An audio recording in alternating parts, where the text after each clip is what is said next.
This podcast is sponsored by nobody. Hey dudes, welcome to Splat from the Past, the only 80s themed horror sci-fi show where things can get totally radical. Now today I will be welcoming back the sexy, the talented, the lovely Melissa Potter, and we are going to nerd out on the entertainment of our youth, talking about film, television, and music we grew up on. She's a couple years older than I am, but we'll relate to a lot of the same things. I mean, I've related to so many generations of people on the show before me that it's going to be another great conversation nerding out today. I had her on the show a year ago. She works over at Monster Expo in Rhode Island, the Horror Con. She told me, though, she's taking a break, so I'm going to find out, exactly why. But we're going to talk about that stuff, and I can't wait. She's friggin' awesome. She's got no filter. She's honest, and she's a lot of fun. And, too, she's also got her radio show, E-Scoop, and it's going to be great talking to her again. Also, rest in peace, George Wendt, Norm on the classic long-running sitcom Cheers. Second City legend. He was in some of my favorite comedies, Fletch, Gung Ho, Hostage for a Day, which he was the lead in. Then he was in horror classics like Dreamscape, House, The Bears on Saturday Night Live. I got to meet him at Monsterpalooza in 2017. Unfortunately, I didn't get his autograph or a selfie with him, but I remember the experience very well, and it was great meeting him. He was a very nice guy. Sad, sad loss to comedy. Rest in peace, George Wendt. So yeah, here is my new interview with Melissa Potter.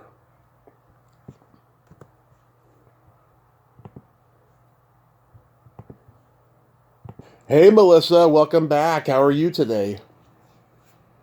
I'm doing good. How are you? I am fantastic. The weather's great outside, a little bit of wind, but other than that, it's fabulous. Oh, I wish I could say the same. We're getting ready to get hit by a nor'easter over here.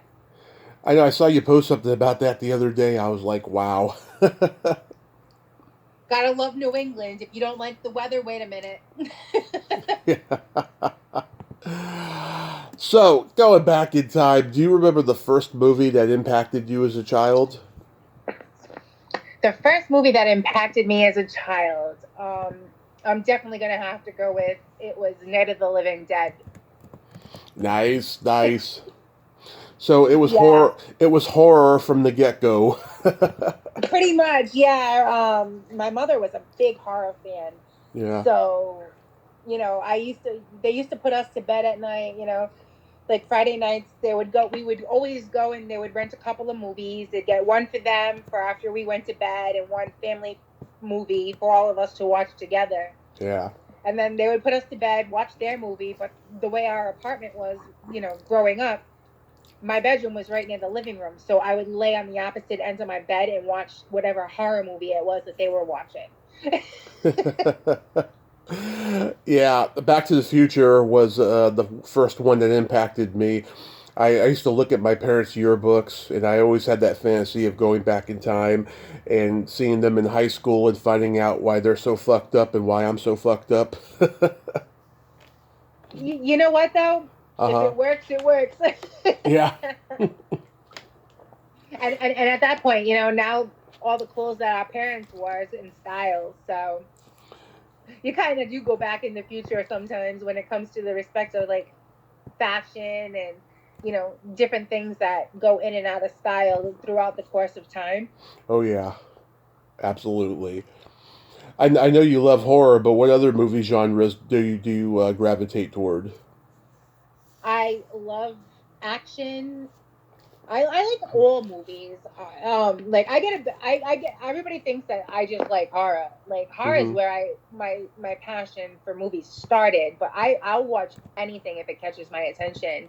Um, Other than horror, like I love comedy movies. I love the occasional chick flick. Mm-hmm. Like people don't think that because I'm a horror lover that I'll sit and watch a chick flick. Like one of my favorite like chick flicks, and I'm gonna lose my horror loving card for this one. Is I love the Twilight movies. It's like a guilty pleasure series for me. Yeah. Action. So do you like Sly and Arnold and those guys? Oh my God, yeah, the Expendables, like those types of movies. Mhm. Jason Statham, Transporter, anything that gonna keep that adrenaline rush going the whole time you're watching them. The Fast and the Furious movies are okay, even though they've gotten lame over the last few years. Yeah. I was obsessed with Rambo when I was a kid. Like I hate guns now, but when I was a kid, I had toy guns, and I used to like wear the Rambo headband, and I had that like green medallion, and I had like the fake bow and arrow and everything. I mean, I loved Rambo, and I loved Arnold and Commando. I could still quote that movie. And it's funny, I was never into Chuck Norris, and I've watched a couple of his movies on Tubi recently. I think I know why I was never into Chuck Norris. He has no charisma, that guy. No, he really doesn't. He seems like everything is very dry. Like there's no emotion behind his acting capabilities. Like even commercials, it's just like he's like the Bill Belichick of movies. Yeah, and it's funny. Two particular movies he did, they're considered to be his best movies ever, and I know why. He's only on screen for like 30 minutes, and you see all these iconic actors all around him. Code of Silence and the Delta Force. It's like, oh my God. I don't know how he even came to be considered for these movies because they're just not his movies, even though he's the star of them. Seriously, everybody else takes center screen in those movies when it comes to him. There was one he did called Hero and the Terror. I actually like that one. That one was actually pretty good. He's on screen the whole time in those ones, but yeah, he just doesn't have charisma. Um, Yeah, growing up, my mom, like, other than horror too, my mom was big into like the action movies, and like she liked Chuck Norris and Van Damme and Dolph Lundgren, Stallone. So like yeah. I just grew up like I grew up like we honestly we grew up in the best time for music and movies. Yes, we did. We did. Dolph Lundgren as He-Man, Masters of the Universe, and The Punisher. Yep. Sam, I can't think of his last name at the moment. Flash Gordon. Oh, Sam Like Jones. I met him. yeah, yes. Like Flash Gordon was one of my all-time favorite movies growing up. I watched that movie so much my father hates it to this day. he So yeah. Yeah, we met him at a Comic Con. He hit on my mom in front of his wife. Oh wow, that must have went over really well. It was interesting. They're the same age too. It's very interesting. I'm going to the Hollywood show in a few weeks. He's going to be there with Melody Anderson, who I've interviewed. I can't wait to meet her in person. She's a force of nature, I'll tell you. I I love the fact that the conventions out on the West Coast get so many people that we don't see over here on the East Coast all that often. And then vice versa. Yep. Yeah, So it's nice when I see other people that get to meet these people that I have yet to meet, or I have on my bucket list of people I'd love to meet or yeah. talk to. Because then you get a kind of an inner sense of like how they are really in person, as opposed to just seeing them on screen. Oh, I never see any of the Friday the 13th sequel people here in California, nor do I ever see Frank Henlotter or very little of the Troma people here in the West Coast. It's sad. I mean, Mark Torgel is going to be at the Hollywood show. I'm excited to meet him finally because he's been on the show and stuff. But like, yeah, a lot of the West Coast people, I mean, a lot of the East Coast people don't come out here to the West Coast. Yeah, that's why I love the fact that like Felissa Rose she travels everywhere. Like she loves to meet her fans. So like you see her constantly every weekend. She's at some show somewhere. Mhm. You know, um, Yeah. Lisa Wilcox. The Nightmare on Elm Street cast. You see them at a lot of places. They do a lot of East Coast shows. I haven't seen many for them on the West Coast, but like I love when the celebrities in the movies that we grew up loving are all over the place, just so that, you might stand a chance of actually getting an opportunity to meet them. Right. Yeah, comedy and horror. I love all the genres, but comedy and horror have always been my two absolute favorites. My brother was born in '73. I was born in '83. We first got HBO in the summer of '84, and he recorded all the raunchy sex comedy movies off HBO: Police Academy, Porky's, Revenge of the Nerds, Private School, Zapped. I mean, he had them all. The classics. Yeah. Oh my God. I remember the first time so my parents thought it was, not realizing how bad Porky's was gonna be. Yeah. Let me watch it, and I'm Yeah. like sitting there going, oh, why are they doing this? Why are they doing that? What's a glory hole? Yeah. Oh, yeah, I've gotten some inside baseball on the glory hole scene and stuff. I've talked to Ball Bricker's daughter, and she said that it was completely ad libbed. That she grabbed his dick and tried to pull it. You know, you couldn't do that nowadays. Oh my God, there'd be a fucking lawsuit. But at the time, it was so fucking funny, and when people saw it in the theaters, it was like the biggest laugh of the whole movie. Next to the next scene, when they're trying to explain to the principal what happened. Oh my God, like the Porky's movies were like my favorite movies growing up. Yeah. Like comedy genre. God, such fond memories. Like even now, I want to watch it. It's been Yeah. a while. Yeah, I fucking loved them. He also loved medieval sword and sorcery epics like Kroll, the Neverending Story, Labyrinth, Highlander. Listen. I religiously once a month will watch the Neverending Me Story too. movie. Yeah. Labyrinth is my all-time favorite. Yes. That genre. I love the Dark Crystal.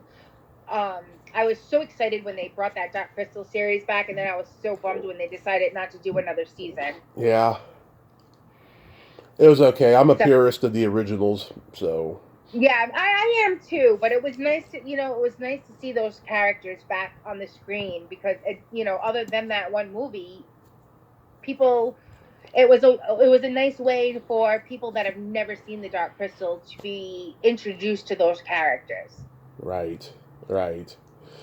Yeah, I mean, I watched kids' movies too, like the Muppet movies. Sesame Street presents Follow That Bird. I still love that. Kid Co. Yeah. Like the cartoon movies, the kid movies growing up, we had such great movies. Like literally, like I said, we've had such great movies in our lifetime. Yeah. Excuse me. And then like a lot of the movies now is just like, please stop remaking our movies now. Yeah. Because you're killing them. Like you're really legit killing them because you don't do them the justice that they deserve. Yeah, and you're confusing the younger generation. They think that these are the first ones, you know? Yeah, seriously, and then it's complete garbage, and then they're like, "Oh my God, this movie's so awesome!" I'm like, "Kid, if you paid attention to what you're watching, this actually came out when I was your age, and this is not new." Yeah. I was like, "Didn't watch the whole thing. You might learn something about what a good movie actually really is." Yeah, exactly. What comedy movies did you like? Growing up, Yeah. um, jeez, that oh my God, the Porky's movies, I'm like drawing a blank right now. My dad and I used to watch Animal House when my mom wasn't home. Yes, like that was another one that was good. The Hitchhiker's Guide. I used to like to watch like that kind of thing. Mm-hmm. For like I don't know why I always thought those movies were like that movie type of thing was funny. It probably wasn't meant to be, Mm-hmm. but I don't know. The Oh my God, why am I drawing a blank right now? Like the Monty Python movies, Oh I yeah. loved those. Me too. I watched The Holy Grail again recently. Oh my God, it fucking holds up. It really does.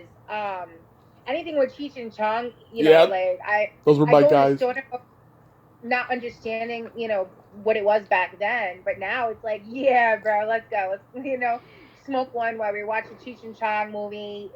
Up in Smoke is still like one of my absolute favorites. My parents, Yeah. comedy wise, we did a lot of like, they used to love to watch stand up. So like Eddie Murphy Raw was one I grew up with.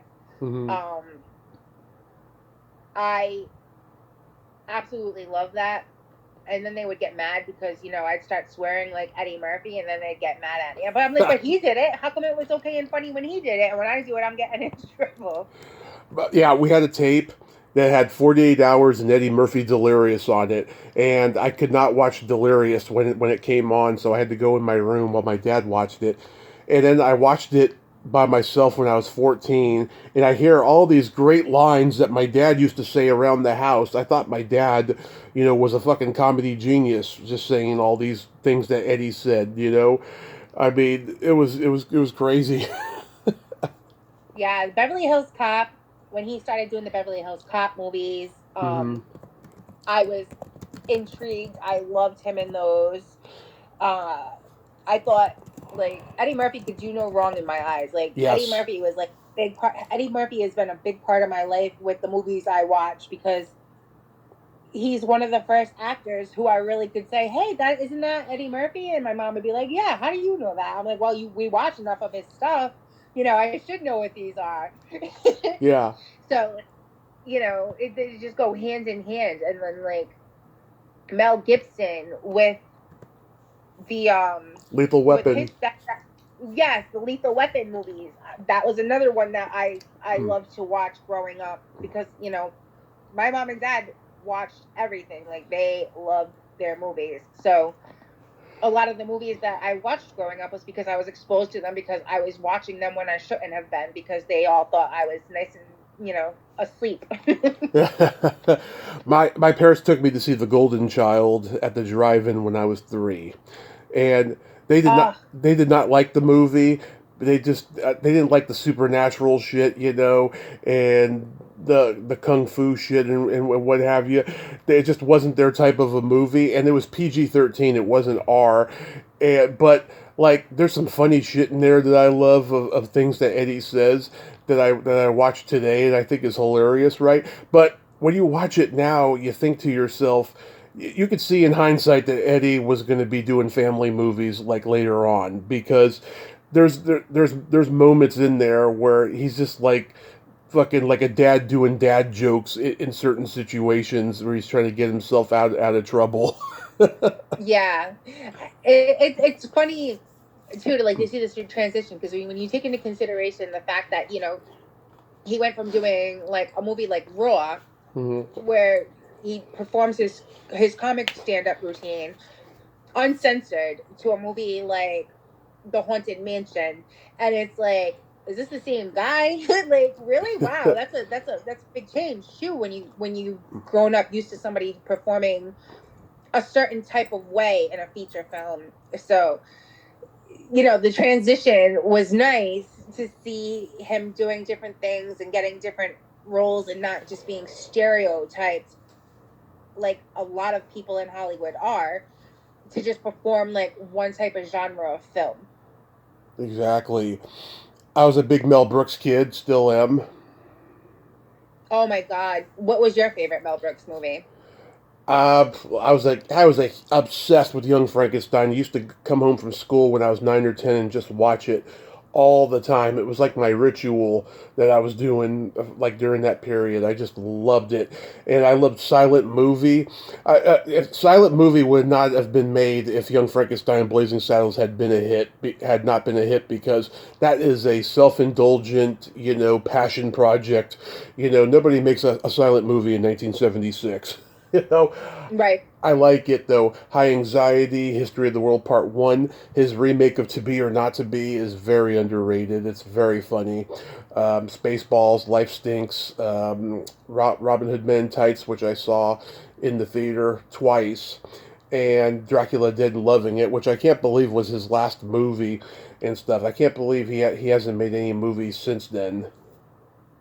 Yeah, it's crazy because like I loved Blazing Saddles. Like, again, another film that I was probably way too young to watch because I didn't comprehend a lot of what was going on. Yeah. But now that's one of the types of movies that, you know, if people go back and revisit it, if, you know, with the way this whole cancel culture is, it would Yeah. still get canceled now.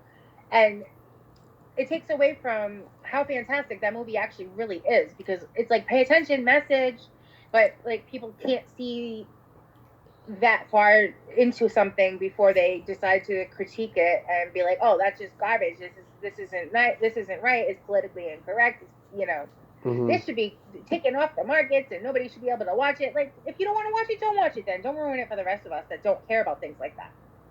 Right.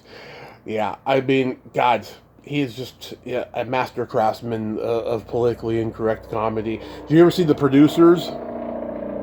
Yes, absolutely love that. Yeah, that is so hilarious. Yeah, they've done it on Broadway, but like I doubt Broadway will ever do it again because of the cancel culture. Yeah, and that, and again, that's something that people are going to get to miss out on because people get so butthurt so easily over the dumbest things. Like, Yeah. worry about things that really matter. Don't just think that, you know, this is wrong. Oh my God, no! Oh my, he swore. How dare he? Oh my God, please! You probably say worse than that at home. Exactly. Oh, and I know when these people when minorities are alone, they call each other slurs, you know, as terms of endearment and all that shit.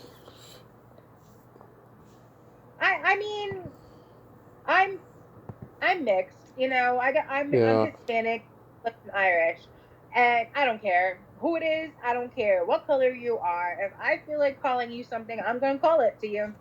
So be Right. prepared.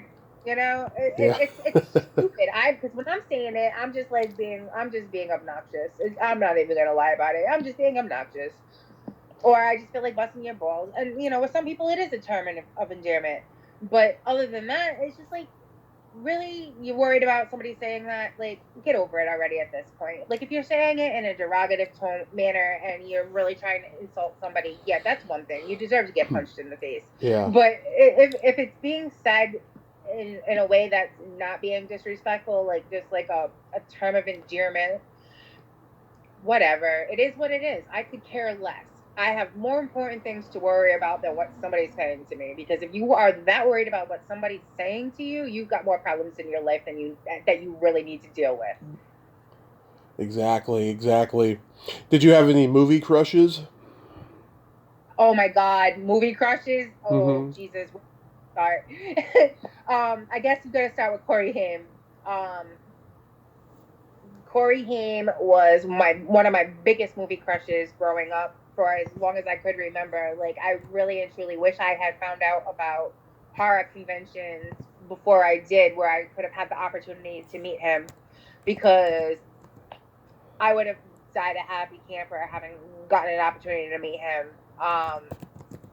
Ricky Stroder, Alfonso Oh Ribeiro, God. like, those were like my first TV movie type crushes growing up. hmm I was a big Cary Grant guy growing up. My mom had this paperback book with all these beautiful black and white pictures of him. He was just so fine. Natalie Wood. Um, my dad's first hard on was when he was 8 years old, seeing her in the Great Race when he went to the drive-in, and like he passed that on down to me. Whatever works. It's nice to have the memories of everything that, you know, our Yeah. parents presented us with growing up, because in all reality, that's what led us to what we're doing now. You know, with hmm doing our shows, we're showcasing our love, our passion for the movies and the music and all the different genres that we grew up loving. Yeah, and also I had so many '80s movie actresses that I've interviewed and met too, that I had crushes on. So many of them, and I've been so friggin' lucky with that. Are there any movie characters that you relate to the most, like for role models? I never, like, growing up, I didn't really feel like any of them were like relatable to me. Mm-hmm. But now as an adult, I could see why people could do that, like feel like they have some kind of attachment for celebrities as role models, because like I have a whole new respect now for the acting, the movies that they've been in. You know, once you get to like meet somebody and meet that other side of them, the real person that was Mm-hmm. behind that role, that's where my love for the actors I saw on screen growing up came from. Yeah, sometimes. I mean, sometimes you get disappointed, and I've certainly been disappointed by a lot of people.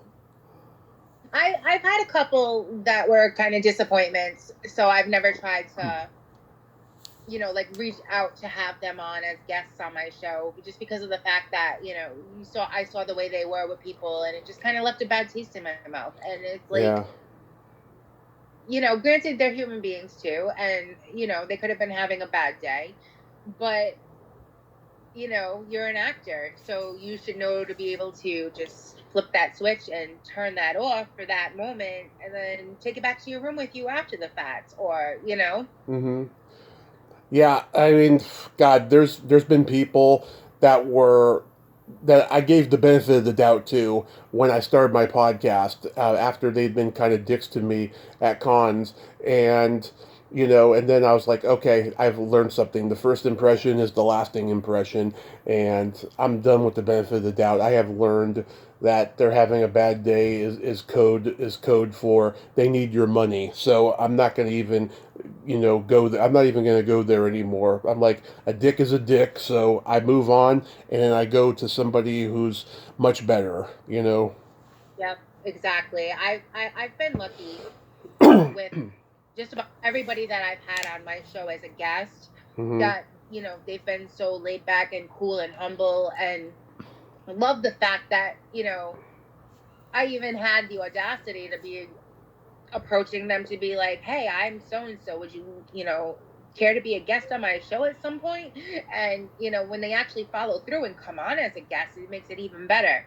Um, I love it even more that when they come on my show, if they want to come back and do another one, or if because I have guests that reach out here and there that I've had on in the past that are like, "Hey," because I haven't done a show now in a little over a year, Wow. and I yeah, so I'm like itching to get back to doing it now because I'm in a better place, I'm in a better frame of mind.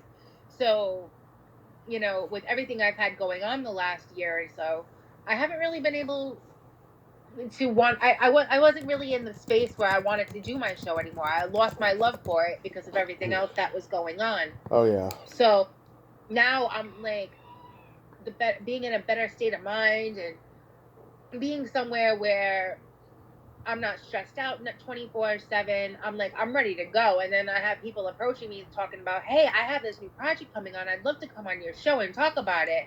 And then it's like, I don't really want to tell them I'm not even doing my show right now. So I'm like, yeah, yeah, yeah, we can definitely do that. We can make this work. Or when I have people that um, can I name drop? Because Yeah. like I've talked to like Robert Lasardo on Instagram, and I'm dying, like, because I fangirl over him Yeah. so bad. Like, he's just been one of those, he's like Danny Trejo. He's one of those Hispanic men tatted up that has been an influential person in movies I've watched, because there's only so many people that are like the same color as me that come out in a lot of these movies. So it's like you kind of gravitate towards the people that look like you. Right. And granted, he's a male, but like he's like every movie he's in, you could see he's being himself. Right. There's a realism to the roles that he's in, you know that make him stand out from the other characters around him. And just having a conversation with him, he's like so down to earth, so humble, and it makes it so much easier to be like, "Hey, you want to come on my show and we can do this on, for like 45 minutes for the world?" And when they say yeah, it's like, "Oh my god, really?" And then it's like, it's just a whole new feeling of love for somebody that is in a movie you love. Yeah. Mine are Peter Sellers and Being There.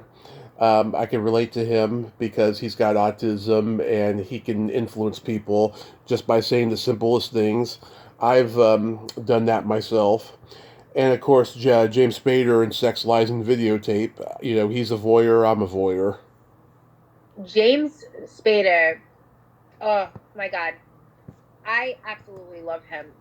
Like Blacklist, I got into Yeah. that with my late fiance. But like it's funny because I didn't tie two and two together from like when he was in Pretty in Pink and like stuff like that growing up. Yeah. And you know, he's just such a phenomenal actor. I would love to meet him Oh, he's a in dick. person. He's a dick, I've been told by a lot of people.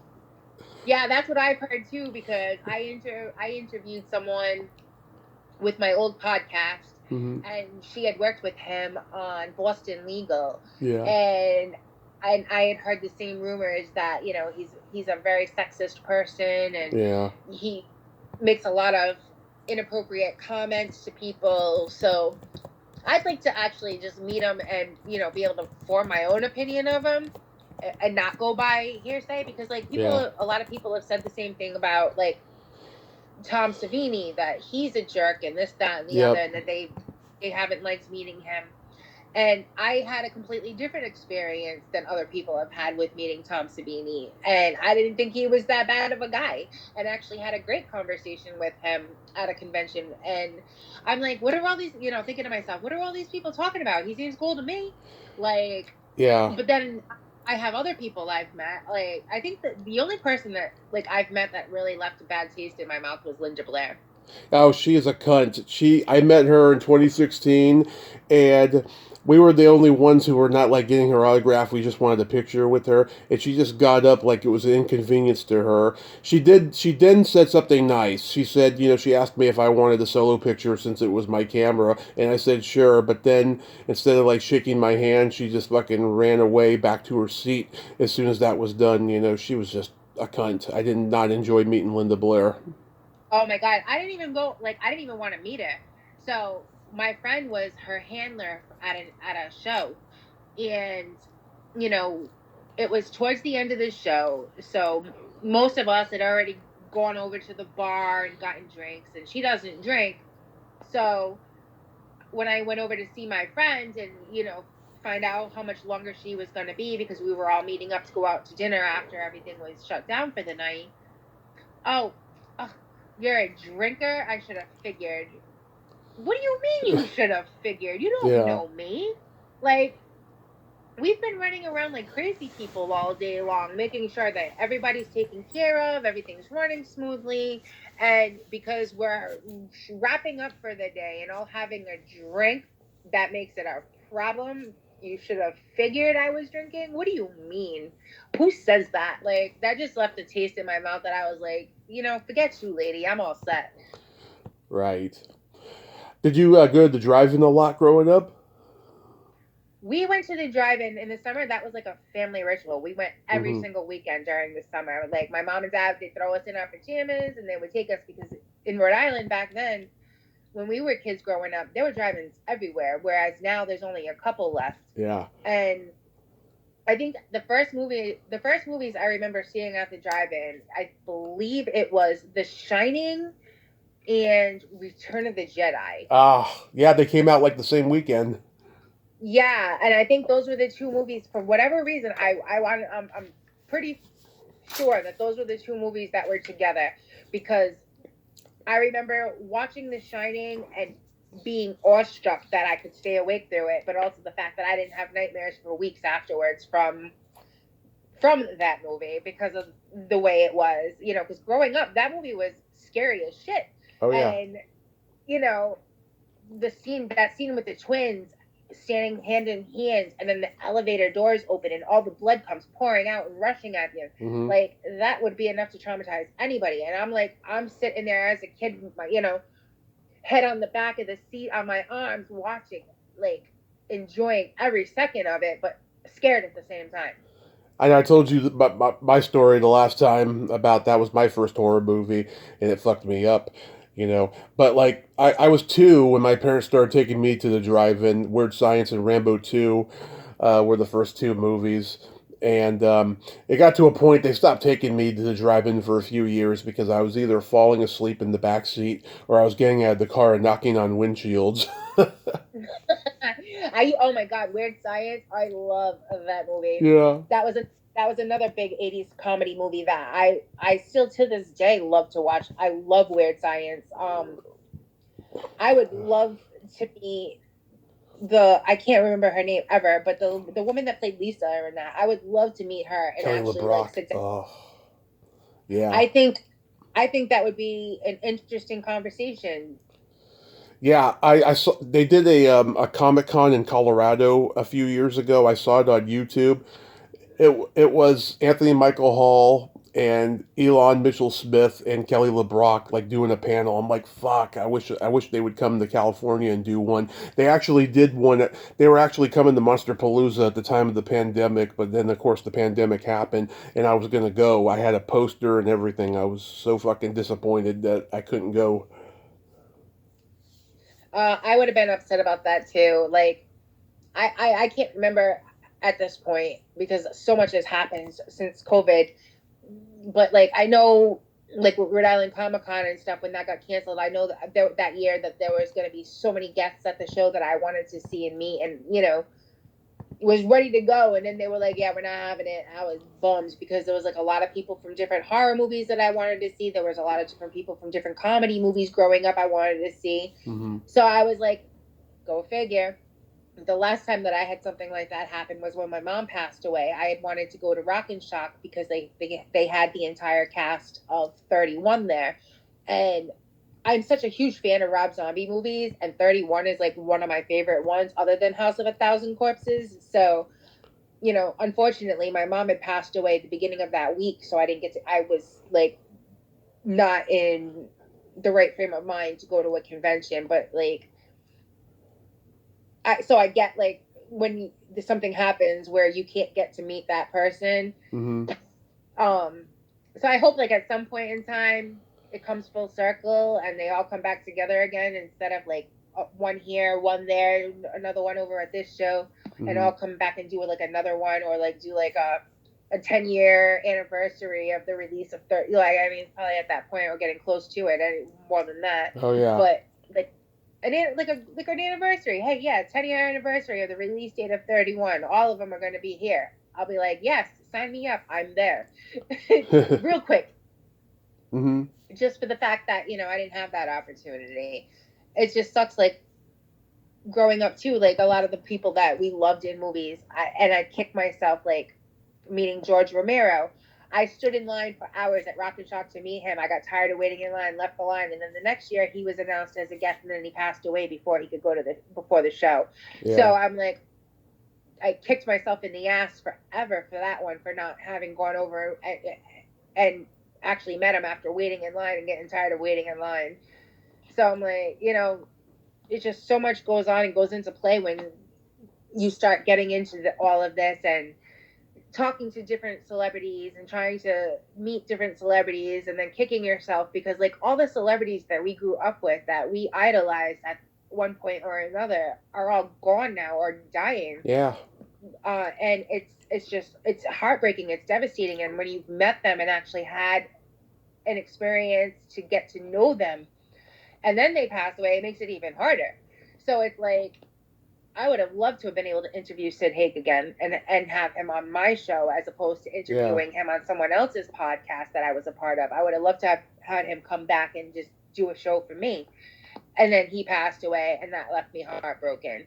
Tony Todd passing away, because he was Yeah. a big influence of mine growing up in the '80s and whatnot. That with the Candyman franchise, and He was in Lean on he does Me. so.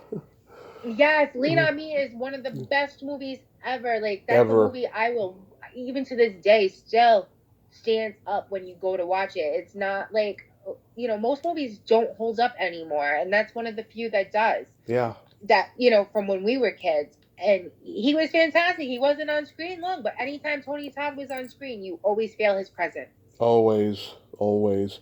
Every time I saw him at cons, I never got to meet him because his line was fucking out the door and stuff. So sadly, I never got to meet him. Yeah, So I'm very thankful for the opportunity to have met him. I'm even more thankful for the opportunity that I'm still very close to his sister. So, after he got sick again, and then passing away, and then this new Final Destination movie, and then that scene that everybody's talking about now where they had him ad lib. mhm. And it's like, oh my god, it just touches you a different way than it normally would have, having actually met him and been able to be in the same room and have a real conversation with him, not just the 5 minutes you get at a table at a convention or whatever. Being able to sit down, break bread with somebody, and have an actual conversation about the things that they really enjoy outside of filming, it's a big difference. Because, like, again, it goes back to that whole thing about you get to see these people as real people and not just the person that they play on screen. Right. So getting into television, like what sitcoms did you watch growing up? Oh my god, growing up, Family Ties was one of my absolute favorites. Growing Yes. Pains, Yep. uh Step by Step, Full House, um Perfect Strangers, Yep. Mork and Mindy. Yep. Like, Mark and Mindy. Yep. Huge fan. there was just so many great shows that, like, everything now compared to what we were watching as kids Hmm. is garbage. Like, Yeah. I rarely can sit through anything on TV anymore because everything is monotonous. It's all the same.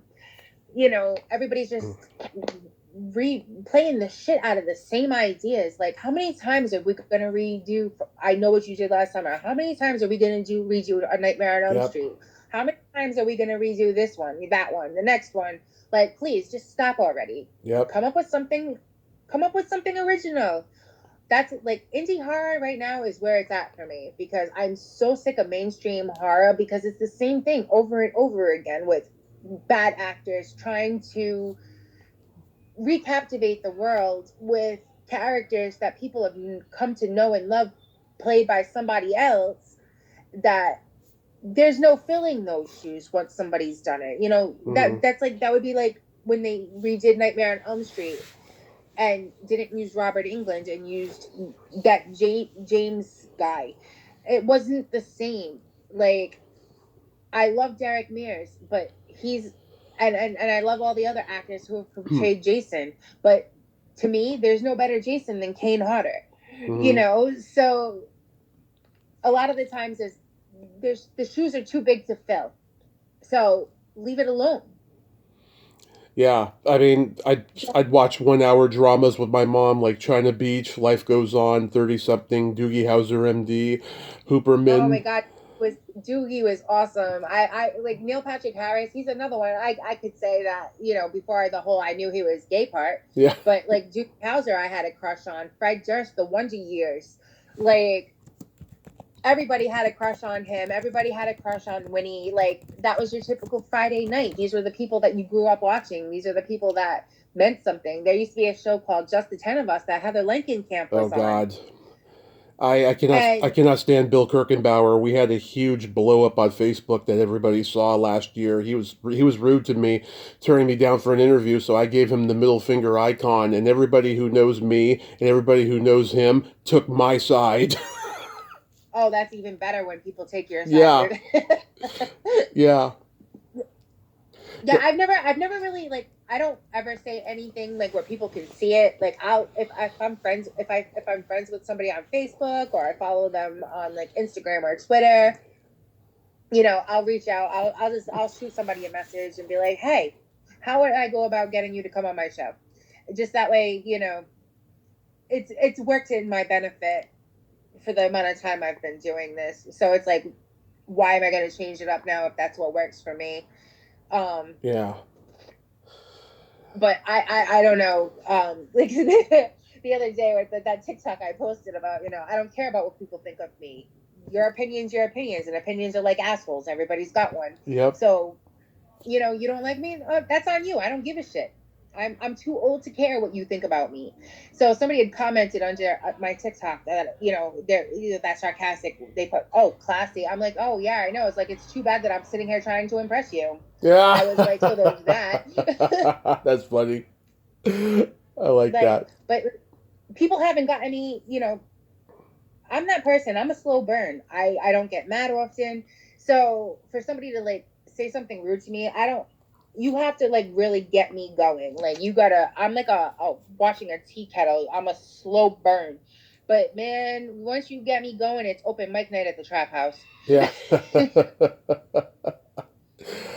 Yeah, did you watch Saturday It, morning cartoons?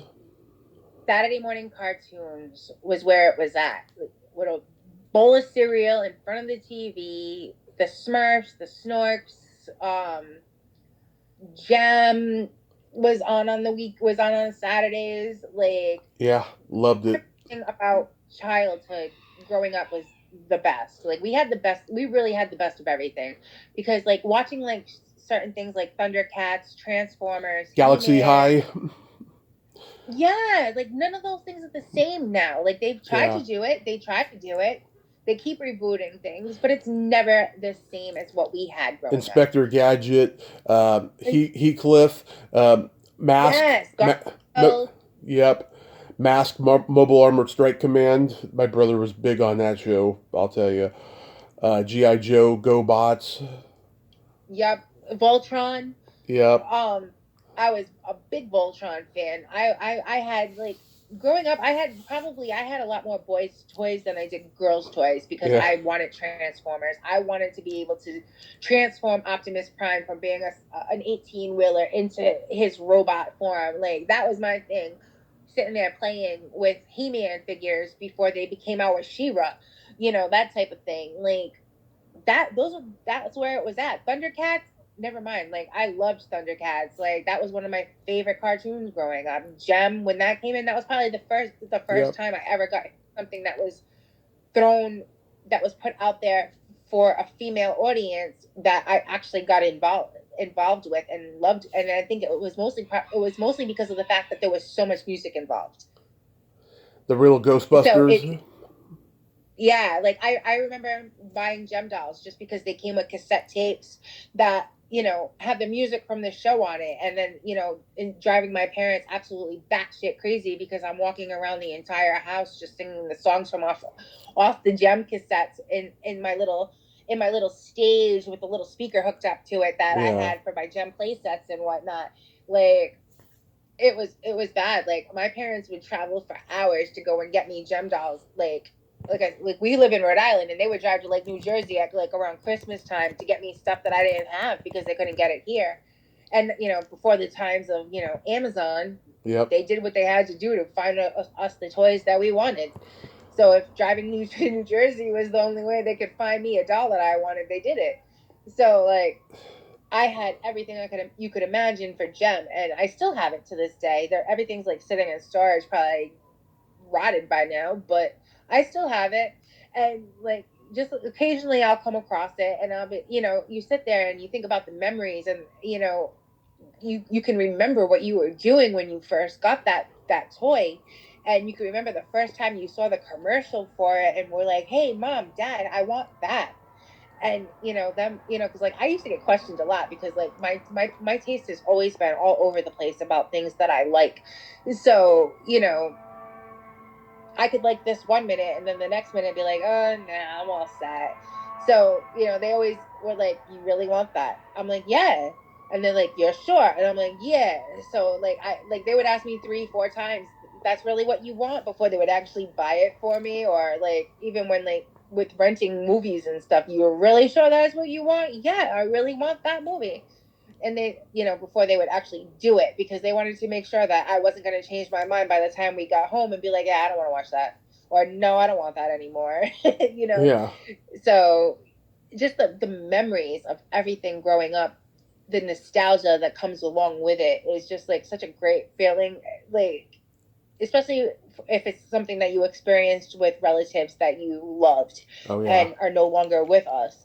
And, I used to love watching the Child's Play movies with my grandmother. She used to have like one of the My Buddy dolls. Mm-hmm. Oh yeah. And after watching Child's Play, I was like petrified of that freaking doll. So like I would spend the night at her house and she would literally have to put it in the closet at night because I wouldn't go to bed because I was afraid the Chucky was going to come out and kill me out of the closet.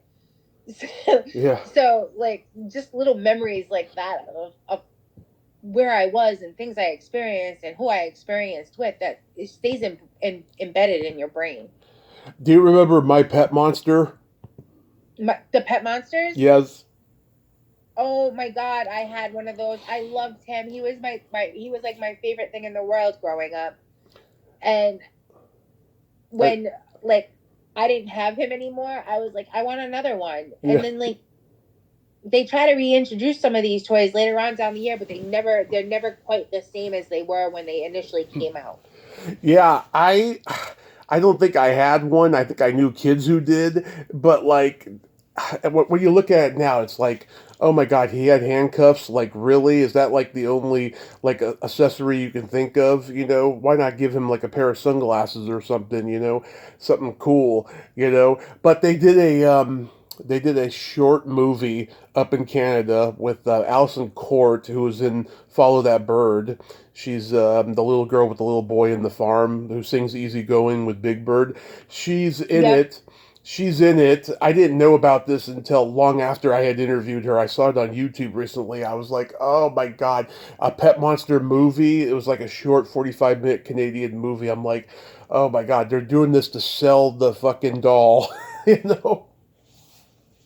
Right, because why else would you be doing a 45-minute movie on something like that after all this time?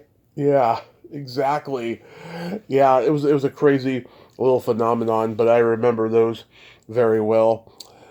Yeah, I was an MTV kid. I watched Beavis and Butthead and Liquid Television and Singled Out and Fanatic.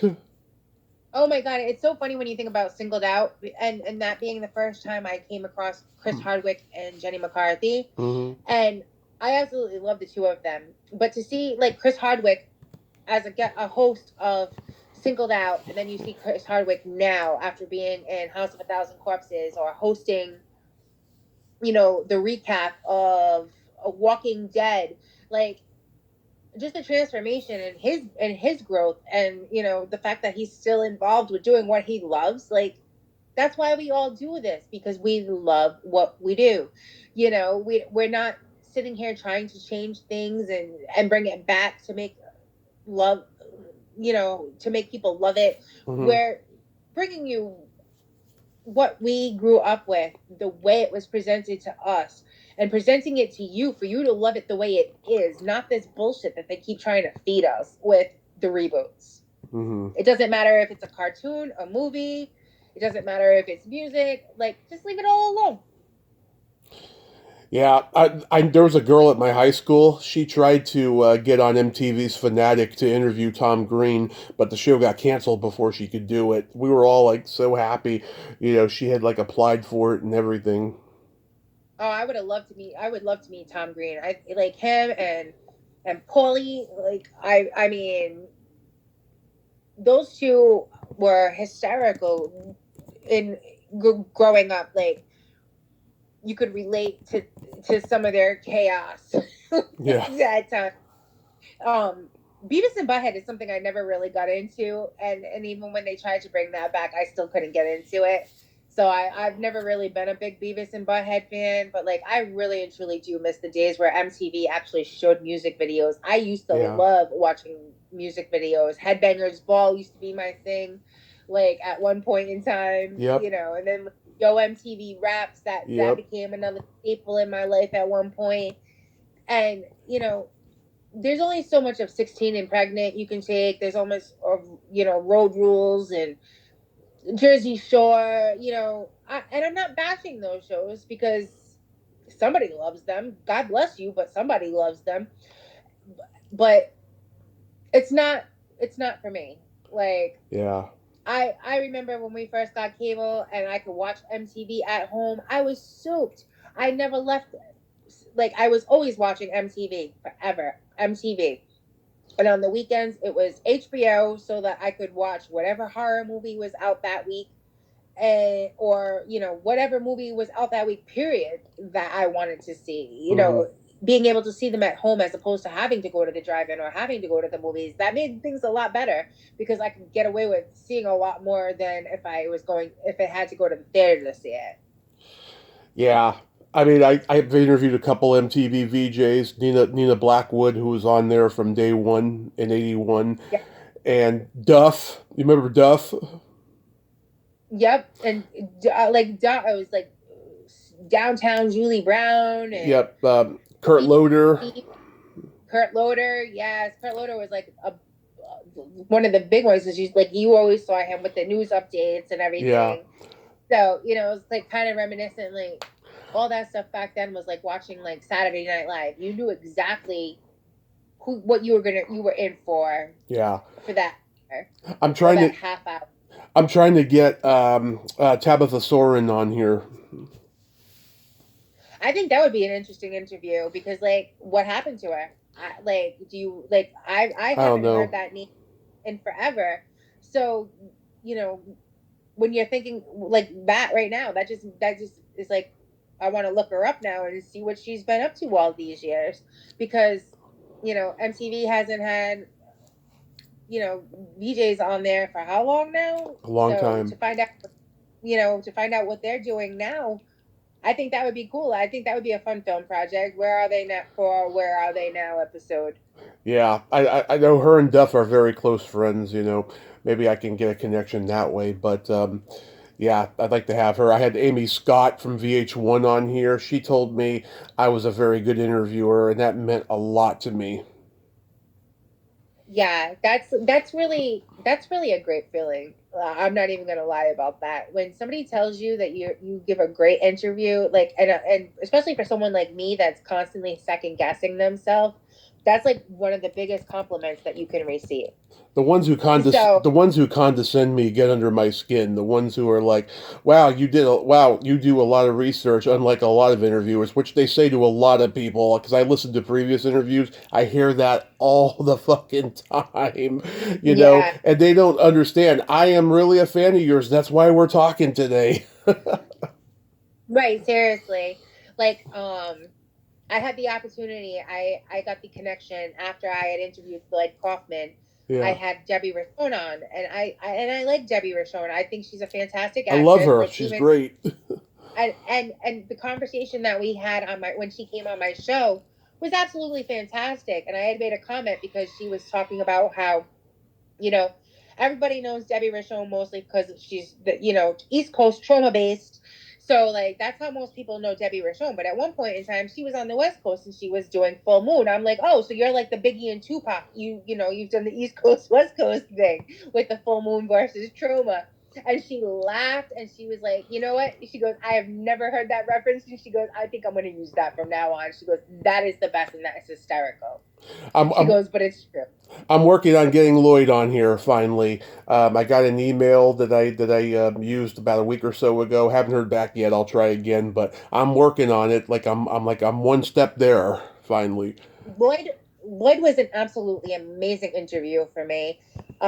The first time I had an article published in a magazine, it was my interview with Lloyd, and he's just so fun. He, at his age, to still be doing what he loves and people still giving him the props that he deserves. It's absolutely amazing to see because they've been around almost 50 years. Their 50-year anniversary is coming up, if it hasn't already passed from when I've interviewed them. Oh yeah. But it's been, who can say that they've done what they love for 50 years? I know. I mean, God. I mean, he went to NYU, with Oliver Stone, and Scorsese was one of the guest alumni speakers there and stuff. I mean, he's got history. Yeah, and even the people that have come up from under him, like, look at James Gunn. Guardians of the Galaxy is one of the biggest Marvel movies out there. And where did James Gunn get his start? At Troma. His first movie was Romeo and Juliet. Like, to see the people that have come up and are big memes now in the Hollywood field from something like from somewhere like Troma or somewhere like Full Moon, where people are like, oh, those are just garbage B movies. They're never going to do anything else. Yeah. That, haven't done their research or aren't really big movie nerds like some of us are. Yeah. They don't realize these things, or so like, and then to hear Lloyd talk about James and how proud he was of him, and how great he is, and how he's trying to keep the purity of the films, which is why he's redoing all the DC movies. Oh yeah. It's nice to hear, like, he has so much respect and admiration for the people that he's worked with, and he's so glad to still be doing what he loves. It makes for a fantastic interview, because it's like us talking right now. The conversation just flows, and he's so genuine that he's not full of shit. Like, some people, you can just tell when they're full of shit. Oh yeah. And there's nothing about him that makes you want to say you're full of it. Right. So, getting into music, do you remember the first album you ever bought or was given to you? The first album that was ever given to me growing up, it was a 45 of Rick Springfield's Jesse's Girl. Nice, nice. I just saw him on a podcast recently. I can't believe how humble he's gotten. He used to be so arrogant. Oh, that's funny, because like up until now, like, I never even really thought about it, because like he did soap operas for a long time too. And it wasn't like one of the ones I grew up watching. I grew up in the family where Days of Our Lives was the deal, Santa Barbara, that type of that era of daytime drama. So like his wasn't one I watched, but man, do my parents ever hate the song Jesse's Girl. I love I've Done Everything for You. That's Sammy Hagar. I like his version a little bit better, but both versions just fucking kick ass. I love that song. Yeah, Sammy Hagar was good. I ended up with obviously Madonna. That was a big one for Me me too. when I got like a virgin, and wanting to wear tutus and gloves with the fingertips cut off, and just trying to dress like Madonna or be Madonna. Cyndi Lauper was my favorite. Ah, love her. Like She Bop, that was it. It was a wrap. Like for me, I absolutely idolized Cyndi Lauper. I thought she was she was, to me, that when I was growing up, like, she was everything, even better than Madonna to me. And I love the fact that she wasn't afraid to be different. Right. That's what I think my attraction to her was, because I've never been one to fit in with the crowd. I've always been one that I either fly solo, or I'll occasionally find the rest of the riffraff that are kind of like me, and I fall in with them. So it was nice to see somebody else that wasn't trying to fit in. Like, even Madonna didn't fit in either. She never has, and probably never ever will. Yeah. But at the time, it was just a different type of vibe from the two of them. To me, it felt different. Cyndi Lauper with the crazy hair colors, and that was, like, I think one of the first times I ever seen a chick with her head, the sides of her head shaved, on top of the fact that her hair was like 9,000 different colors, and she didn't care, wasn't afraid to be herself. Yeah. So that was my thing with her, and why I loved her so much. Yeah, I was into Madonna as a kid, and like all the boys used to call me a girl because I was into her and Wilson Phillips and New Kids on the Block. I mean, watching Madonna videos, it was like watching one whole movie of just different images and stuff. I mean, her videos are just fantastic, and they all hold up. I've been watching them Even Cher, like, growing up, Cher too. She was another one. I love Cher, her movies, her music. I remember when MTV banned If I Could Turn Back Time because her ass was hanging out. They couldn't play it until after a certain time, because people were getting mad because her ass was hanging out. You could see the tattoo across her ass. Like, I couldn't care. I could care less about it. I'm like, this song is fire. I'm like, I love this song. Who cares about what the hell she's wearing? I'm not paying attention to any of that. I'm just involved in the moment and the music. Yeah. Like, the rest of it's just an added bonus. So what? She's dancing on a battleship in a bodysuit with her ass showing out with a tattoo. Who cares about that? It's about the music. Right.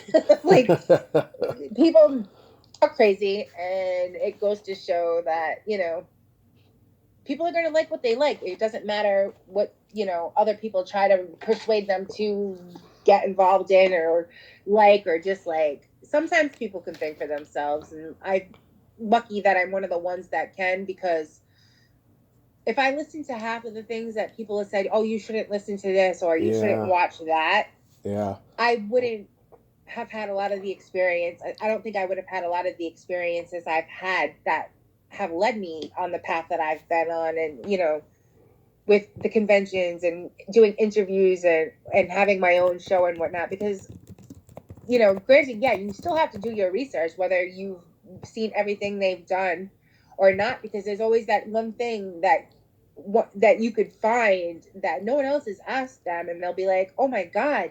Because I did that I had an episode I did with my old show, Shock Treatment. I had interviewed Kate Hodge, and she had been on Boston Legal, and that's another conversation. She was fantastic, but on that show, she was talking about, like, she was trying to take somebody she was a mom, and she was trying to take somebody to court because of a doll, and they were called like prostitutes or something like that. Yeah. And it just stuck out to me, the name. So I asked her about it, and she goes, oh my god, I completely forgot about that until you just mentioned it. She goes, that scene was so much fun to shoot. She goes, and it was so hilarious that that's what they were calling the dolls, was prostitutes. And she was like, no one has ever asked me about that. She goes, this is the first time anybody's ever asked me about it.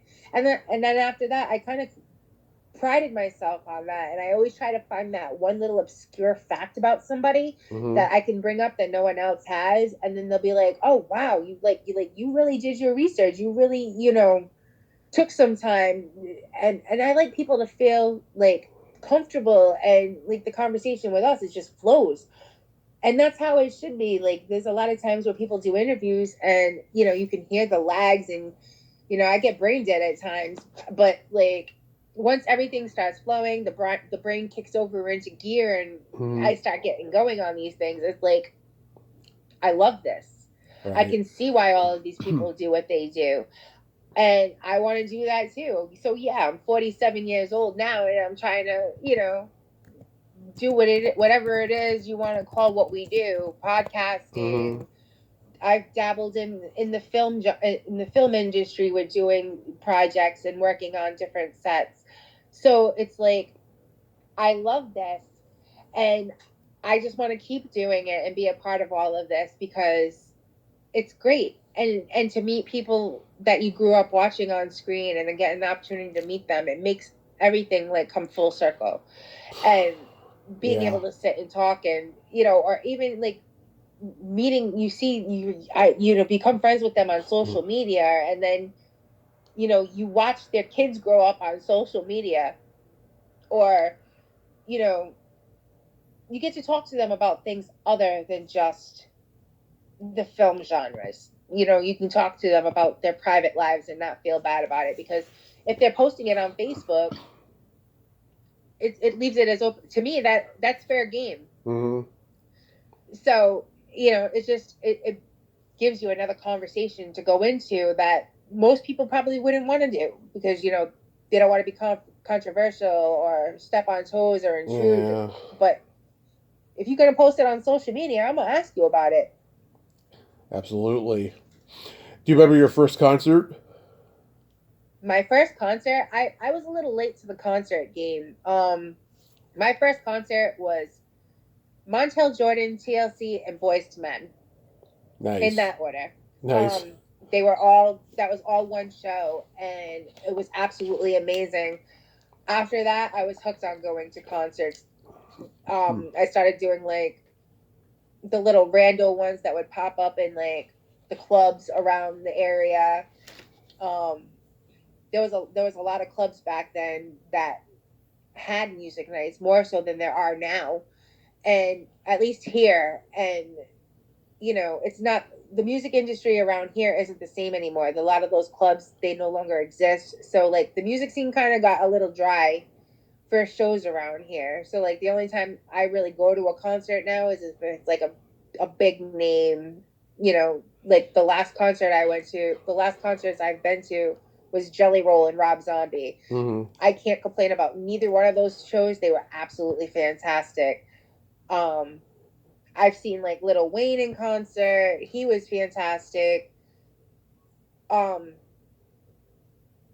done a lot of concerts like that. The music stations around here used to sponsor at one point. So I've seen like Destiny's Child and Busta Rhymes and Jagged Edge and, you know, just a bunch of groups that you can still hear their music, but you don't ever see them touring that much anymore. Like Boyz II Men is no longer the same to see them from when I first saw them at 16 years old as they are now, because there's only like 2 or 3 of them that still go out on tour together. Seeing TLC, I saw, and then not having Left Eye anymore, that changes the way the show is. Even if they bring somebody out to sing like Left Eye's verses in a song, it's not the same thing anymore. So it kind of loses its appeal a little bit now when you have seen them in concert as who they really were at one point in time, as opposed to now with, still wanting to tour, still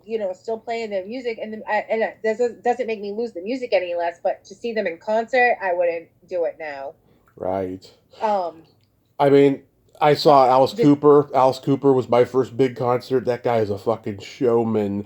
I mean, yes, Alice Cooper opened for Rob Zombie when I went. They were there. It was, and that was like, he definitely is a showman. There was one point, and I didn't even know it at the time until they said it at the end that it was his wife. But she walks out and she's dressed in like this old fashioned, like medieval type concert gown rather, and with the big hair, whatever. And then they like cut her head off with a guillotine. Yeah, I can't remember how he died when I saw him. I think he got electrocuted or something. Yeah, he is like, and at his age to still be out there doing what he loves and performing every single night in front of thousands of people. You go with your bad self, because that means you've held up all this time and you're still absolutely fucking amazing. Absolutely. Do you remember your first makeout song? I was really late on that game too. I really want to say it was probably something from Boyz II Men, but I honestly don't remember, because like growing up, like boys was like, I always had crushes, but I never really dated. I didn't really start dating until after like the school days. Like most people start dating in like junior high school, and I wasn't one of those. I wasn't allowed to.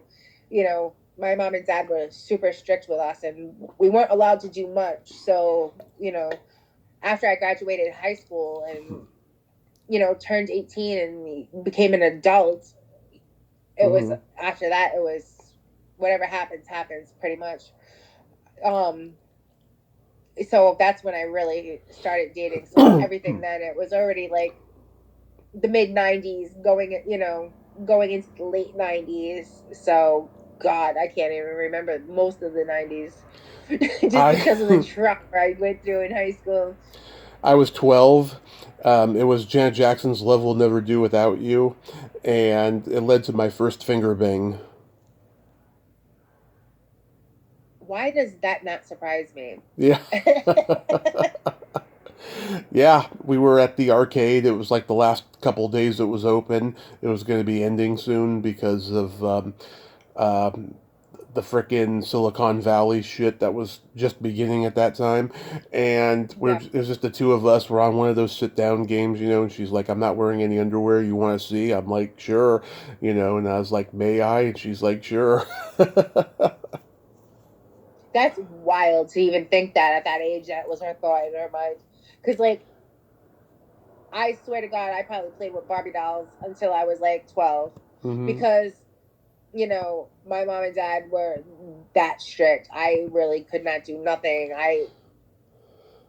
You would have thought we were like, my mom wanted to bring us up as good Catholic kids, but you still brought up good kids, but we're not good Catholic kids. Uh, Yeah. I mean, I saw my first porn when I was 10. My mom works for the cable company. We had this channel called the Spice Channel. And one night I accidentally stumbled upon this guy fingering this girl, and I watched the scene, and then I turned it off in fear I was going to get caught. And, I don't know the name of that movie, but, it's the reason why that I accomplished it 2 years later. It helped me. I was just gonna say that was probably that was your education on how to finger bang somebody. Yeah, like I didn't know about the G spot and all of that. I learned that later, when I was going through sex ed and watching the movie National Lampoon's Joy of Sex. That's when I first found Yep. out about the G spot. I didn't know what it was at that time. Most people think the G spot's a parking place down the road. Yeah, Like literally, there's a bar here in Rhode Island in downtown Providence called G Spot. I love it. That's the only way a guy around here is probably going to find the G Spot is if they go to that bar. Is it a lesbian bar? No, it's actually not. It's a straight bar. Oh. It's a rooftop type of atmosphere, Hmm. and it's actually a really cool place to go. On the rare occasions I've gone, it's got a great atmosphere. It's just the name. I can't go in there without laughing every Yeah. time I go in there. Was your first porn experience memorable? So I never really have been one that's into porn, but yeah, it was definitely memorable the first time I watched a porn. It was like on Sundays, my mom would make us go to church with our cousins.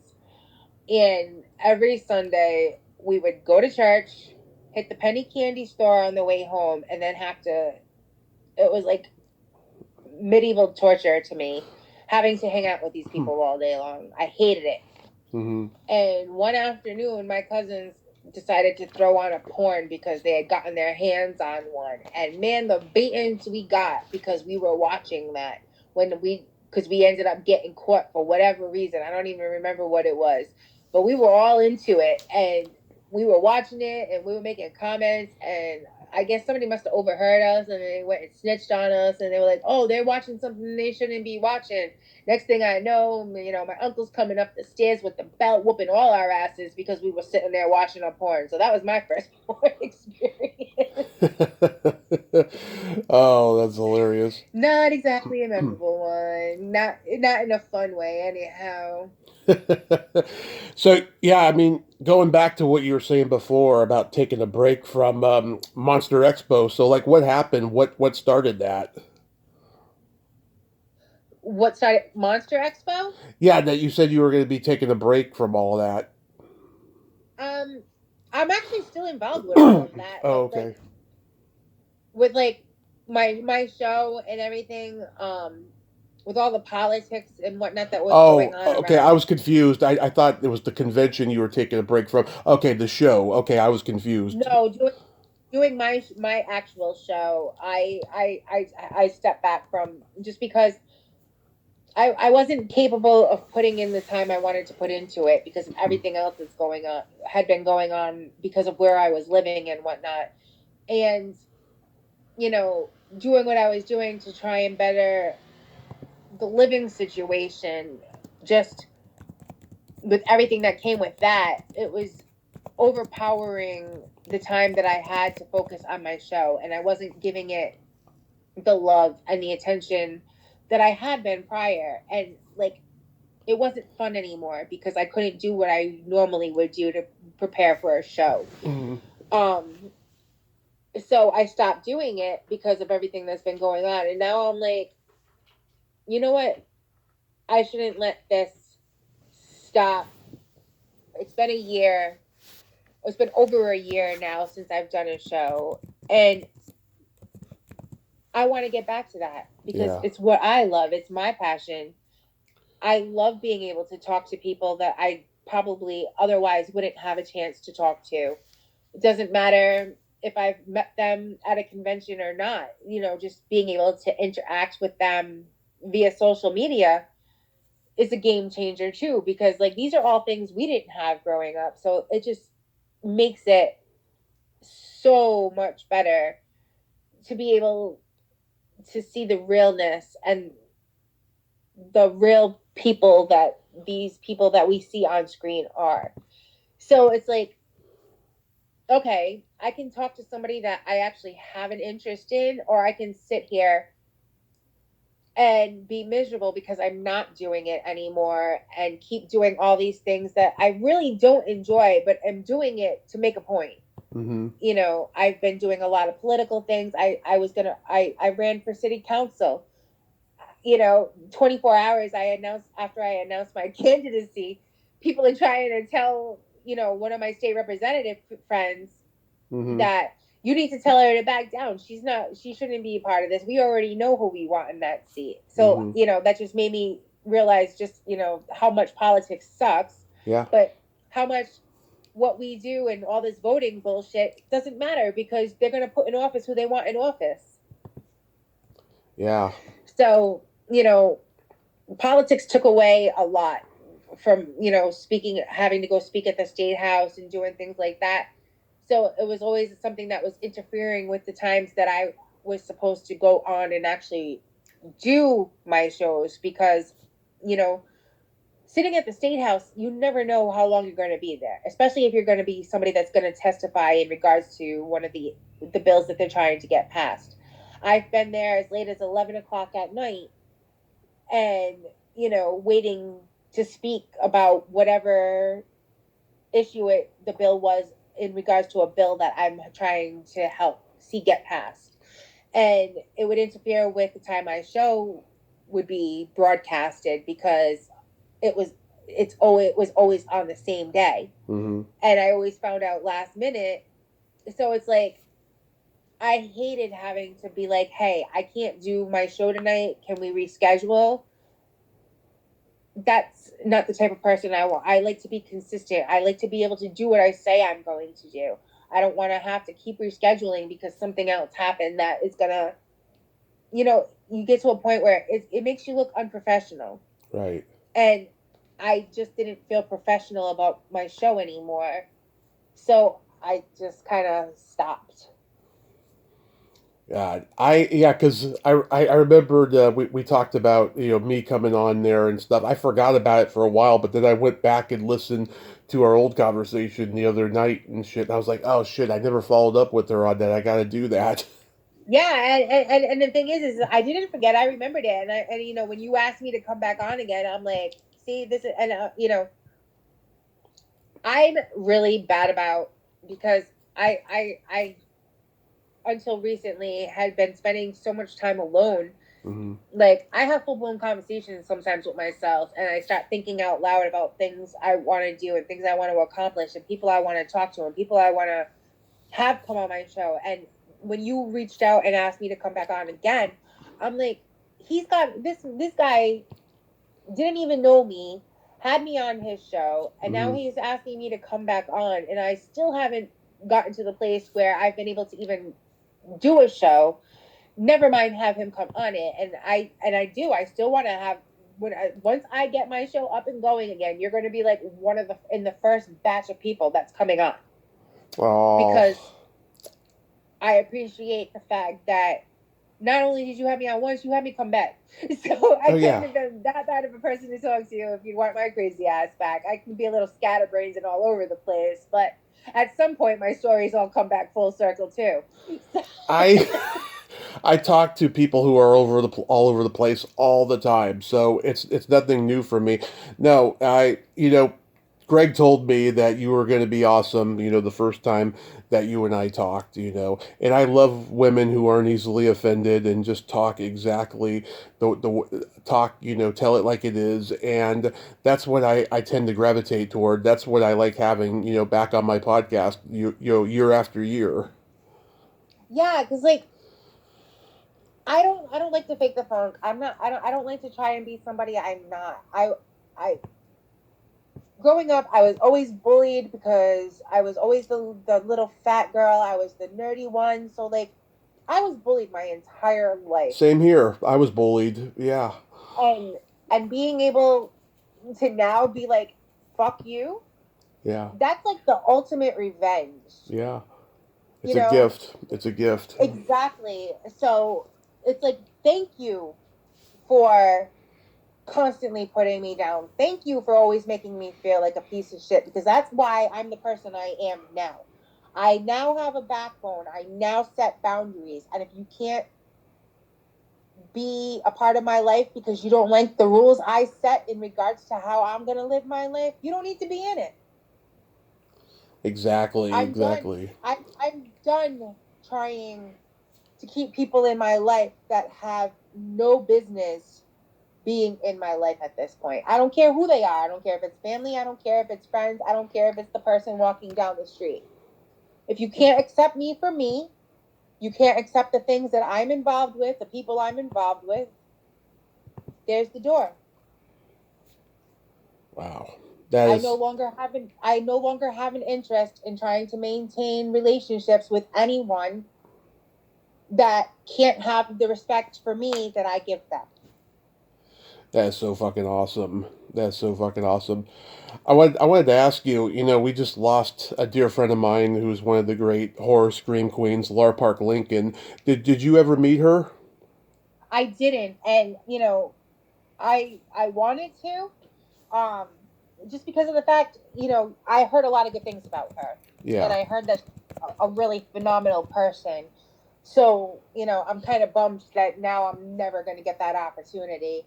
And it's so sad because she was still so young. So,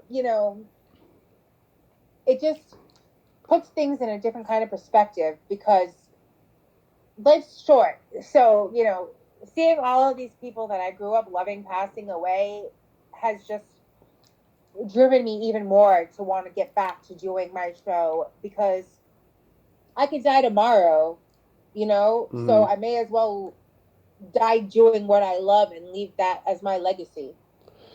Yeah, she and I were very good friends. I never got to meet her in person. We wanted to have coffee if she ever came to a convention in California. For some reason, she never did. And she would come on once a year, and I was the only podcast she did that with. She didn't like most of the podcasts that she went on and stuff. She liked me because we had real, candid conversations. It like from the moment that we did the first one and stuff, and she got to feel that this was like a cold opening and this was a real conversation. She was all in, and it is just one of the great gifts. I got to do 6 with her. The last one we did a nerd out last August, and I don't think she quite got the grasp of what we were doing necessarily, you know? Yeah. But it was a lot of fun, and it was funny. She stumped me on something, and it was really really funny. She's like, I can't believe I stumped the brainiac Tommy, who is so smart when it comes to entertainment and pop culture. And like, I was stumped because I was trying to think of a witty comeback, but I couldn't think of one. So that's a fantastic way for you to remember her and the relationship that you had with her. Yeah. And I never got to see her belly button. There's like no pictures of her belly button at all. She told me she told me it was her favorite part of her body and that it was really sexy, but there's like no pictures of it anywhere. And I'm like, damn it, it was probably gorgeous, just like her eyes. Yeah. Yeah, I think that it's that's just that I think that's absolutely fantastic that you had that opportunity, and that you can remember her now that she's gone, that you have all those great memories, and you have the conversations and the interviews that you can still go back to and play again, and keep her memory alive, and keep you know the love for the fans, because like on like you can like be like throw those out on like the anniversary, her angelversary, Yeah. and in memory type of deals, to so people, her memory lives on through us and our shows and the movies that she's in. And to be able to say that you had her on your show 6 times, that just goes to show how much she loved doing your show. Yeah. It's just It made me cry So for a whole week. I cried. It was that bad. It was that bad. I can only imagine, like, that was like, that's how I felt after Sid passed away, because like that was my goat. You know what I'm saying? Like my first interview out the gate of was Sid Haig, and here I am interviewing somebody whose character I absolutely love in a horror movie, Hmm. and that's my first interview when I start doing being part of a podcast. What more could I ask for? Exactly. So, being able to have that as a memory and the pictures I have with him, like, I can at least say I always have those memories. I have the autographs, you know, for things that he signed for me, and but that is never going to be the same as being able to sit down and have a normal conversation. Like, I called him Uncle Sid, Oh. and anytime he did a show in my area or within the area that I could get to, I always brought him cookies. He loved cookies, especially chocolate chip. Those were his favorite. Those were his favorite when I brought him cookies. And being able to go up to him and be like, "Hey, Uncle Sid, how are you today?" And you hand him over a bag of cookies, and him be happy about it. Mm. Like just little things like that. Now Yeah. that he's gone, you can still remember. I met Um, I met him at one of his last conventions, and he looked like a walking coma. I knew he wasn't going to be around much longer. I just knew it. And his son and his grandson were there. They were like triplets. I mean, they looked exactly like him. It was so cute. yep. Yeah, he was like in the interview he was telling me his son is like a game designer or something. He does Yeah. video games, and like you could see the pride in his face as he's talking about his family and his wife, his son, and everything that he was so humble, so down to earth, and he was just a sweet man. Like, I loved talking to him. It was like sitting there talking with my grandpa, you know. Um, him reliving stories. Like, he was on a panel one time and he was talking about walking through these fields and cutting through this town where they were having some kind of ceremony where they were cutting people's heads off in order to bless the crops, and bearing witness to that. Like, knowing somebody that's experienced so much of things that have happened over the course of time in our history, and hearing their experiences, seeing these things, I don't know, to me that means more than just talking about the films that they've been in. Yes. The life experience is what matters to me. The things they love, the things that they've experienced over the course of time, the changes they've seen with how things were when they first started acting as opposed to the way things are now. And what would you change? What would you want to do again that they don't do anymore? That type of thing. That's, to me, the types of conversations I like to have with my guests. Yeah. You know, Well, I gotta tell you, when I talk to oversaturated people who have talked about the movie or the same movies over and over again, I'm always looking for the new that they haven't talked about in previous interviews. Always looking for it. And when I do, I always hope that no one's touched on it before. And sometimes I get lucky, and I get really good compliments about that. yeah, like the new, like either the new or the most obscure that they've done. I love going through people's IMDb's. Yeah, me too. I know you, Um, you you find these things, like you go on the other work section and you find out they were in a music video, and then you realize they were in that music video. yeah, yeah. So you track the music video down and watch it just to find that 2-second glimpse of them as they are, a fan in the audience, like Courtney Cox and was it Bruce Springsteen's, she was in one of Bruce Yes, Springsteen's, I can't. Dancing in the Dark. Yes. And like little things like that, where like you go back just to see her, like literally it's like a flash of her in front of the stage waving her Yeah. hands. dancing on the stage. Who directed that video? Who directed it? Do you know? I don't even know. Brian De Palma. Wow, really? Yes. I would have never figured that would be somebody I would never think who would produce a music video or do a music video. Yeah, they're both Jersey guys, so they had to connect, and do it. It doesn't look like anything De Palma would do. There's no Hitchcockian tone, Right. So that just makes it even more awesome for that fact, just because of the fact, like when you hear the name Brian De Palma, that's not what you think. You don't think a Bruce Springsteen video. No, not at all. Like that's the furthest thing from anybody's mind when it would be a Bruce Springsteen video. So that's actually a cool little fact now that I know. So to wrap this up, do you have any new masturbation stories? Nah, man, because like life's been kind of boring and dull lately in that respect. I've just been trying to focus on my mental health right now. So like all that other stuff has just kind of taken I wish it'd take a back seat. That'd be kind of fun. Well, I rubbed it out twice about a half hour before we began, and I will again after this. I gotta tell you, I get so sensitive when I come. It's like kryptonite. I'm thinking about, so have you seen the Gingerweed Man? I like that movie is hysterical. And I've heard of it. I've heard of it.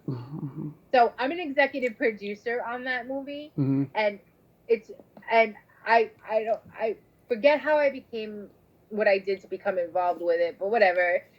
That's neither here nor there. This is one scene mm-hmm. where the Gingerweed Man there's a sex scene with a human being, mm-hmm. and she comes and he goes flying across the room and sticks to the door. So now this is what I'm picturing with you. Thank God. Yeah. This is going to be like a nightmare later. Because now I'm picturing it, and I'm picturing something going flying across the room and getting stuck to a wall. Well, sorry I gave you that image. No, it's not a bad thing. It's just freaking funny where my mind goes with certain conversations. What's your favorite place to have a quickie in? My favorite place for a quickie? Yeah. I gotta say, I wouldn't be upset if like my man came home. Like my man just left to go to get his hair cut. Mm-hmm. Like if my man came home right now and bent me over the table in the kitchen while I'm trying to cook dinner, I'm with it. Yeah. Catch me off guard. I think that would be. I love being caught off guard. Yeah. As long as it's with somebody that I want to be caught off guard with. Of course. But yeah, being caught off guard and my man just taking advantage of me on wherever we are, I think that's the sexiest thing in the world. I've had a good one of my most favorite romps was with an ex in a bathroom at a bar. Mm-hmm. Because it wasn't something I ever pictured myself doing. So I was like, well, let's go in the bathroom. I'm like, I don't want to wait till we get home. I'm drunk. Let's go. Yeah. Not the best place to have sex in the world. Probably not the cleanest, but we did it and it was fun. So fuck it, right? Like, yeah. I did fuck, but and that's. The last girl I dated, she's actually coming on the podcast next week, but she doesn't want to talk about sex. But she was a freak like me, and oh my God, like I'd be, jerking off, and she would walk into the room, and she would just pull up a chair, and she would participate in some way and stuff. And, I like it when that kind of catching off guard happens. Listen, I think that's like one of the hottest things to me. I think that's such a fucking turn on, mm-hmm. sitting there watching my man masturbate, mm-hmm. and watching, and like it's like, ladies, every female, I think every female needs to seriously sit and watch their man masturbate. I agree. And learn how it likes to be touched. Yes. Because if you know how your man likes to be touched, you ain't got to worry about your man going off with another woman. Exactly. I think that, if you watch, your partner masturbate, it teaches them what they like, and how their relationship's going to be sustained. Yep. The way I see it is this. My man has no complaints. His stomach's full and his balls are empty. He has to worry about nothing. My man takes care of me. I take care of my man. Love it. Love it. That's so fucking awesome. I have a couple jokes for you. Oh boy, let's go. I want to hear him. Let's go. Okay. What did the blonde say after a blowjob? I don't know what you say. Way to go, team. That's awesome. Okay. What kind of meat does a priest eat on Friday? Oh God, I don't know. None. I like that one. That's a good one. Yeah. Yeah, it definitely is. I've never heard neither one of those, so now those are going to be in my arsenal because I'm like really bad with telling jokes, so I usually stay away from them. Oh, every time I talk to Lar, they always got to end with dirty jokes. She always asked all the time, and she told me that Joan Van Ark told her a very dirty joke when she was doing a soap opera with her, and to the day she died, she never told me what that joke was because she says, "I'm a lady. I'm from the South. I'm not going to repeat it." I would still repeat it just because of the fact. I mean, it wouldn't be something that was expected of her, so I would have told it at some point. Yeah. Well, who It's too knows? bad that we got to find out what it was. Well, Joan Van Ark has a podcast now with Michelle Lee and what's her name? They were all on the same soap opera together. Maybe I'll hear her tell jokes on that podcast. Who knows? Yeah, and maybe she'll tell the joke that you never got to be told. Maybe, but of course, it's a long shot if she ever mentions Lar because she worked with so many people. Yeah. Well, I mean, you could always, maybe send in a question and be like, "Hey, you know, Mm-hmm. you know, some podcasts have like the questions that you can Oh yeah. scroll and ask why they're doing them. Hey, what about this? Did you remember what kind of dirty jokes did you tell with Lar when you guys were working together or, filming together? And maybe you'll find it or you'll get one that's even better than what she was going to tell you. Yeah. Maybe. Melissa, I love you. Thank you so much for coming back on and nerding out with me today. Well, I love you too, and I appreciate you asking my crazy, all over the place ass to go back on.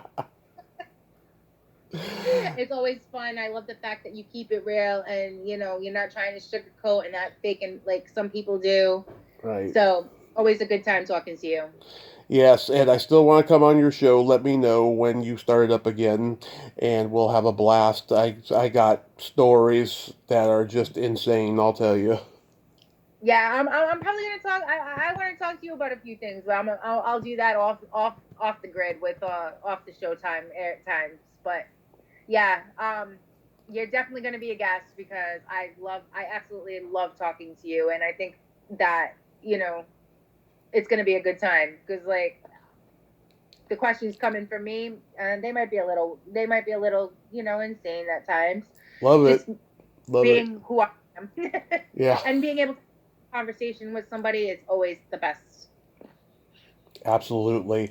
You have a great night over there because it's like nighttime over there now, right? Yeah, it's almost 6 o'clock. It's still light out, so I'm not too worried about it. He went to the barber shop, so I'm just gonna cook some dinner now, so that when he comes back, he can have dinner, and then probably just chill out for the rest of the night because it's supposed to start raining soon. And watch each other masturbate. I'll watch him and then give him a blowjob. Awesome. Awesome. I'll finish him off with a blowjob. He's not gonna complain. You two have fun. Okay. Have a great night, Tommy, and thank you again. You too. Bye bye. Bye-bye. Well, there you have it. Melissa Potter. Ain't she a sweetheart? Oh my God, I fucking love her. Like, we said, we keep it real. I can't wait to go on her podcast. That's going to be fabulous. The stories, oh my God, the stories that I'd tell her that I've never told anybody. It's going to be fabulous. Just fabulous. Well, until next time, this is Tommy Throwback Kovac saying there's no shame in living in the past because the present sucks. Later, dudes.